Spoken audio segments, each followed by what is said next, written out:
Армысыздар, өңірдің өзекті оқиғалары мен ел назарындағы жаңалықтар Алатау арайы, Агни Алатау және Алатау Ньюс ақпарат алаңдарында кеңінен көрініс тауып келеді. Алдағы минуттарда сол ақпараттарға шолу жасаймыз. Алматы облысында одан әрі тұрақты даму үшін барлық қажетті ресурстар бар. Өңірдің әлеуеті инвесторлардың қызығушылығын тудырып отыр. Облысымызға жұмыс сапарымен келген мемлекет басшысы Қасым-Жомарт Тоқаев Алатау қаласын дамыту жөнінде кеңеске қатысты. Сонымен қоса өңір жұртшылығымен жүздесіп, облыстың әлеуметтік-экономикалық жағдайымен танысты.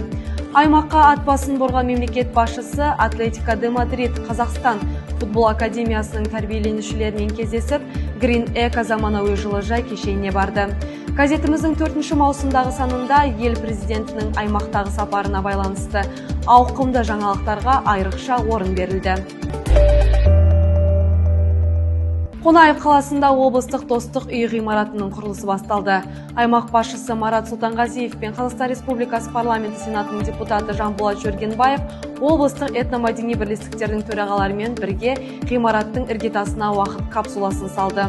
Өзара татулық пен сенімді арттыруға қызмет ететін орталық жайын газет тілшісі Гүлзат Байқоныс газетіміздің 2 маусымдағы санында кеңінен баяндады.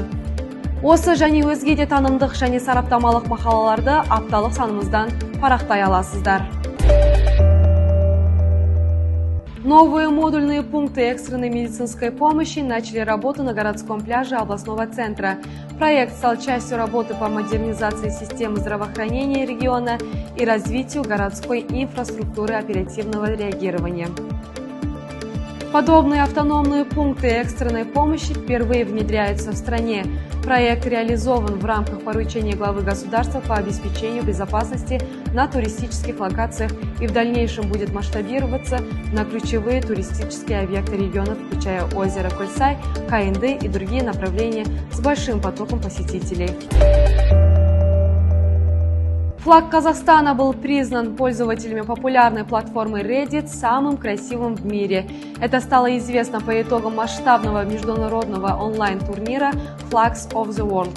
Небесно-голубое полотнище с золотым солнцем и парящим орлом покорило сердца тысяч участников голосования, став символом не только эстетической красоты, но и национальной гордостью. Об этих и других важных событиях читайте на страницах газеты «Агни Алатау». Алматы облысында мемлекеттік рәміздер күні қарсаңында патриоттық рухты нығайтуға бағытталған ауқымды іс-шара өтті. Мерекелік шара Қонаев қаласының орталық алаңында ұйымдастырылды.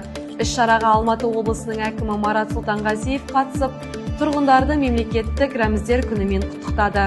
Салтанатты жиында Қазақстан Республикасының әнұраны шырқалып, мемлекеттік елтаңбаның тарихы және рухани маңызы туралы айтылды. Сонымен қатар мемлекеттік қызметке жаңадан қабылданған мамандар салтанатты түрде ант беріп, өңірдің дамуына үлес қосқан бірқатар азамат мемлекеттік наградалармен марапатталды. Мемлекеттік рәміздер күні қарсаңында Алматы облысының әкімі Марат Сұлтанғазиев Қонаев қаласындағы Бердібек Соқпақбаев атындағы саябақта балалармен кездесті. Бүгін қандай күн екенін білесіңдер ме? Ал айта қойсаң.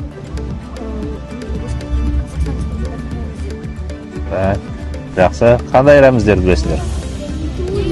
Еркін форматта өткен кездесуге 35-ке жуық бала қатысты. Ашық аспан астында ұйымдастырылған жүздесу барысында оқушылар облыс әкіміне өздерін қызықтырған сұрақтарын қойып, Қазақстанның мемлекеттік рәміздерінің тарихы мен маңызы туралы пікір алмасты. Өңір тынысын бірге тарқатып, маңызды жаңалықтарды бірге сараладық. Агни Алатау, Алатау арайы басылымдарына жазылып, ресми сайттарымыз бен әлеуметтік желідегі парақшаларымызды тұрақты қарап отырыңыздар. Пікірлеріңіз бен ұсыныстарыңызды жолдауды ұмытпаңыздар. Назарларыңызға рахмет.